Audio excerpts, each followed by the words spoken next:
चालबाज ड्रामे में अब आयजा ने तो नेकी ही की थी। वो अनाया को उस शख्स से बचाना चाहती थी जिसे वो जानती थी कि वो फ्रॉड है। इसके बावजूद भी अनाया को ये बात समझ नहीं आई और आयजा को अपनी ही नेकी अपने ही गले पड़ गई। अब अनाया ने तो आयजा को अपना दुश्मन समझ लिया है।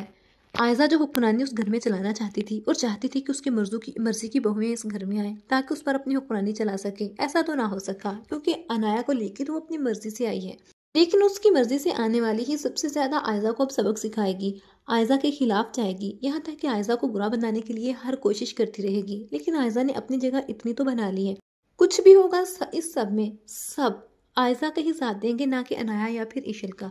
आयजा अपनी बहन पर तो अपना हुक्म नहीं चला सकेगी और ना ही कुछ कर पाएगी, लेकिन वो इशल और आशिर की जिंदगी बर्बाद करने के लिए उनके दरमियान जरूर घुसी रहेगी।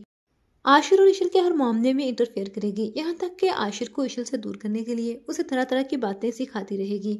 आशिर एक न एक दिन इशल पर शक करने के लिए मजबूर हो जाएगा सिर्फ आयजा की वजह से, और यहाँ तक कि आयजा इशल और शयान के रिलेशन की वजह से भी इशल पर इल्जाम लगाएगी। आशिर जो पहले से ही सब कुछ जानता था, इसके बावजूद भी वो अपनी भाभी की बात पर यकीन करेगा। लेकिन जब इशल के सामने आयजा की हकीकत खुलेगी और वो सबको हकीकत दिखाने की कोशिश करेगी, तब कोई भी आयजा की बात मानने के लिए तैयार नहीं होगा। तब आयजा अपना ये दोगलापन कभी भी नहीं छुपा सकेगी, क्योंकि इशल एक ना एक दिन तो सच्ची साबित हो ही जाएगी। लेकिन आयजा की असलियत सबको पता चल के ही रहेगी और तब असद भी आयजा को बर्दाश्त नहीं करेगा।